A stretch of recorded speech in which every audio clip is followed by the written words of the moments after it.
നമസ്കാരം. CMRL എക്സാലോജിക് മാസപ്പടി കേസിൽ എൻഫോഴ്സ്മെന്റ് ഡയറക്ടറേറ്റ് വീണ്ടും അന്വേഷണം ശക്തമാക്കുമ്പോൾ കേസ് കേവലം ഒരു സാമ്പത്തിക കുറ്റകൃത്യ അന്വേഷണത്തിനപ്പുറം രാഷ്ട്രീയ പോരാട്ടത്തിന്റെ കേന്ദ്ര ബിന്ദുവായി മാറുകയാണ്. പ്രതിപക്ഷ നേതാവ് പിണറായി വിജയന്റെ മകൾ ടി വീണയ്ക്കെതിരെ ഉയർന്ന ഹവാല ആരോപണങ്ങളും സാമ്പത്തിക ക്രമക്കേടുകളും വീണ്ടും ഭരണപ്രതിപക്ഷ രാഷ്ട്രീയത്തിൽ വലിയ കൊടുങ്കാറ്റാണ് ഉയർത്തിവിട്ടിരിക്കുന്നത്.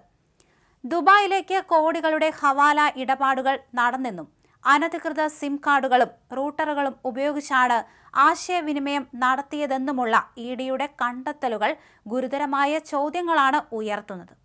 എന്നാൽ ഈ ആരോപണങ്ങളെയൊക്കെ തന്നെ പൂർണ്ണമായും തള്ളിക്കൊണ്ട് പിണറായി വിജയൻ നടത്തുന്ന പ്രതിരോധത്തിന് രാഷ്ട്രീയമായി വലിയ പ്രാധാന്യമുണ്ട്. തന്റെ മകളായതുകൊണ്ട് മാത്രമാണ് വീണ വേട്ടയാടപ്പെടുന്നതെന്നും തങ്ങൾ ആരും ഒരു തരത്തിലുമുള്ള ഹവാല ഇടപാടുകളിൽ പങ്കാളികളല്ലെന്നുമുള്ള അദ്ദേഹത്തിന്റെ വാദം ഭരണപക്ഷത്തിന് താൽക്കാലിക ആശ്വാസം നൽകിയേക്കാം. ഏജൻസികളുടെ വിചിത്ര നടപടികളെ നിയമപരമായി നേരിടുമെന്ന നിലപാട് കേസ് കൂടുതൽ ശക്തമായ നിയമ പോരാട്ടത്തിലേക്ക് കടക്കുന്നു എന്നതിന്റെ സൂചനയാണ്. എന്നാൽ ഈ ഒരു വിഷയത്തിൽ മുന്നണിക്കുള്ളിലെ ഭിന്നതകളെല്ലാം ഭരണപക്ഷത്തിന് വലിയ വെല്ലുവിളിയാണ് ഉയർത്തുന്നത്. എന്തായാലും തന്റെ മകളെ ഒരു തരത്തിലും ആർക്കും വിട്ടുകൊടുക്കില്ല എന്നുറപ്പിച്ച ഒരു പിതാവാണ് പിണറായി വിജയൻ. അതുകൊണ്ട് തന്നെ എല്ലാ രീതിയിലും മകളെ രക്ഷിക്കാൻ ശ്രമിക്കുകയാണ്. പക്ഷേ CPI ഇവിടെ വേറിട്ടാണ് ചിന്തിച്ചിരിക്കുന്നത്. ഇത് തങ്ങൾക്കിടപെടേണ്ട ഒരു കാര്യമല്ല എന്നാണ് CPI ഇവിടെ തുറന്നടിക്കുന്നത്. അതുകൊണ്ട് തന്നെ CPIക്കെതിരെ കട്ടക്കലിപ്പിലാണ് ഇന്ന് പിണറായി വിജയൻ രംഗത്ത് വന്നത്.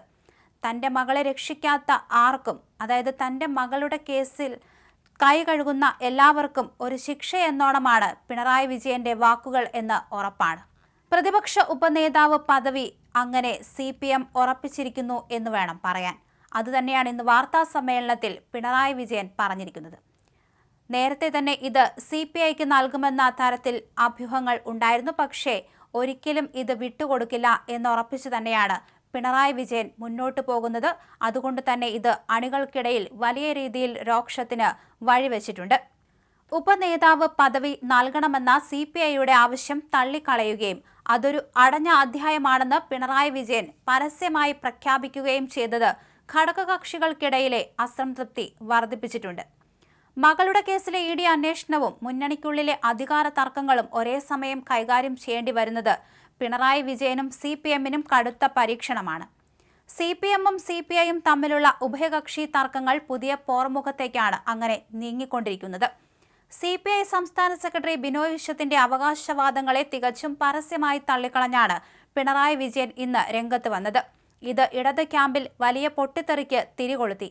നിയമസഭയിലെ പ്രതിപക്ഷ ഉപനേതാവ് സ്ഥാനം CPMന് തന്നെയാണെന്നും വിഷയത്തിൽ CPIയുമായി ഇനി യാതൊരുവിധ ചർച്ചകൾക്കുമില്ലെന്നും വ്യക്തമാക്കുക കൂടിയാണ് പിണറായി വിജയൻ ചെയ്തത്. ഇതോടെ പ്രതിപക്ഷ ഉപനേതാവിനെ ചൊല്ലിയുള്ള CPIയുടെ അവകാശവാദങ്ങളെ പാടെ നിരാകരിക്കുകയായിരുന്നു. പ്രതിപക്ഷ ഉപനേതാവ് ആരെന്ന് സ്പീക്കറെ അറിയിക്കേണ്ട പൂർണ്ണമായ ചുമതല പ്രതിപക്ഷ നേതാവിനാണെന്ന സ്പീക്കറുടെ അഭിപ്രായം ചൂണ്ടിക്കാണിച്ചാണ് പിണറായി വിജയന്റെ ഉറച്ച നിലപാട്.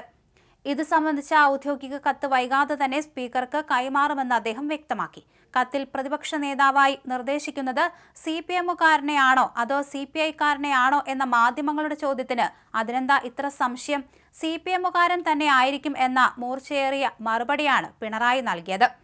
CPM സംസ്ഥാന സെക്രട്ടേറിയറ്റ് അംഗവും മുൻ മന്ത്രിയുമായ KN ബാലഗോപാലിനെ പ്രതിപക്ഷ ഉപനേതാവാക്കാൻ കത്ത് നൽകുമെന്നാണ് പിണറായി വിജയൻ വ്യക്തമാക്കിയത്. മുൻപ് LDF സർക്കാരുകളിലും മുന്നണി സംവിധാനത്തിലും രണ്ടാമത്തെ വലിയ ഘടകകക്ഷി എന്ന നിലയിൽ CPI ഉന്നയിച്ചു പോന്ന അവകാശവാദങ്ങളെ പാടെ നിരാകരിക്കുന്നതാണ് പ്രതിപക്ഷ നേതാവിന്റെ ഈ ഒരു നീക്കം.